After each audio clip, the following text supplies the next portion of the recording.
ಚಿಕ್ಕಮಗಳೂರು ಜಿಲ್ಲೆಯ ಮೂಡಿಗೆರೆ ತಾಲೂಕಿನ ಕೊಟ್ಟಿಗೆಹಾರದ ಸುಂಕಸಾಲೆ ಗ್ರಾಮ ಪಂಚಾಯತ್ ವ್ಯಾಪ್ತಿಯ ನಾಗೇಶ್ ಅವರ ಮನೆಯಲ್ಲಿ ಅಡಗಿದ್ದ 10 ನಾಗರಹಾವಿನ ಮರಿ ಮತ್ತು ನಾಗರಹಾವನ್ನು ಉರಗಪ್ರೇಮಿ ಸ್ನೇಕ್ ಆರೀಫ್ ರಕ್ಷಿಸಿದ್ದಾರೆ. ಶುಕ್ರವಾರ ಕಾಟಿಕಾನ್ ಗ್ರಾಮದ ನಾಗೇಶ್ ಎಂಬವರ ಮನೆಯ ಗೋಡೆಯ ಬಿರುಕಿನಲ್ಲಿ ನಾಗರಹಾವಿನ ಮರಿ ಮತ್ತು ನಾಗರಹಾವು ಕಾಣಿಸಿಕೊಂಡಿದ್ದು, ಈ ವೇಳೆ ಕೂಡಲೇ ಮನೆಯವರು ಉರಗಪ್ರೇಮಿ ಸ್ನೇಕ್ ಆರೀಫ್ ಅವರಿಗೆ ಮಾಹಿತಿ ನೀಡಿದ್ದಾರೆ. ಸ್ಥಳಕ್ಕೆ ಬಂದ ಸ್ನೇಕ್ ಆರೀಫ್ ಅವರು ನಾಗರಹಾವುಗಳನ್ನು ಹಿಡಿದು ಅರಣ್ಯ ಅಧಿಕಾರಿಗಳ ಸಮ್ಮುಖದಲ್ಲಿ ಅರಣ್ಯಕ್ಕೆ ಬಿಟ್ಟಿದ್ದಾರೆ.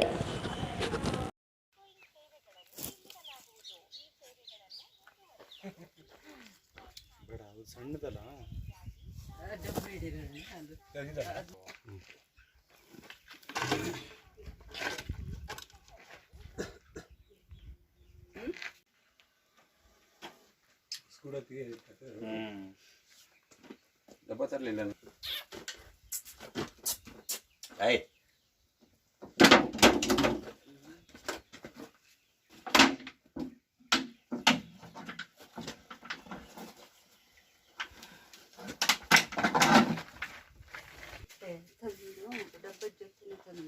ಒಳ್ಳೆ ಜನ